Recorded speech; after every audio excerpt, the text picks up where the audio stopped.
Hello Andy, I am Dr. Vasudeva Juvadi, consultant trauma and joint replacement surgeon at Citizen Hospital, Hyderabad.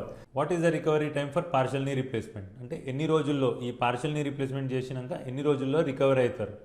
జనరల్గా మనకి ఇప్పుడు operation చేసిన process ఎట్లా ఉంటుందంటే operation చేసిన రోజు కొంచెం రెస్ట్ ఇస్తాం. నెక్స్ట్ డే అంటే డే 1 పేషెంట్ని వాకర్ పట్టేసుకొని వాష్రూమ్ తీసుకెళ్ళడము, bending extension flexion extension exercises చేయించడము అండ్ కుర్చీలో కూర్చోబెట్టడము అవన్నీ నేర్పిస్తాం. పేషెంట్కి ఎక్కువ పెయిన్ లేదు, కంఫర్టబుల్గా ఉన్నారు అనుకుంటే ఆ రోజే డిశ్చార్జ్ చేస్తాం మొదటి రోజు. లేదు అంటే నెక్స్ట్ డే 2 కూడా కొంచెం ఎక్సర్సైజెస్ చేయించి ఇఫ్ ఈజ్ కంఫర్టబుల్ డే 2 పేషెంట్ని డిశ్చార్జ్ చేస్తాం. చేశాక మా ఫిజియోథెరపీ టీమే ఉంది, we will send hour physiotherapy team to your home. చేయించి రెగ్యులర్గా ఎక్సర్సైజెస్ అన్నీ చేపిస్తాం.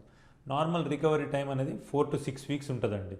బట్ ఈ 4 to 6 వీక్స్ తర్వాత మీరు కాళ్ళు మడుచుకొని కూర్చోవడము, if you want you can go for trekking, bike riding, car driving అన్నీ చేసుకునేటట్టు ఉంటుంది అన్నట్టు.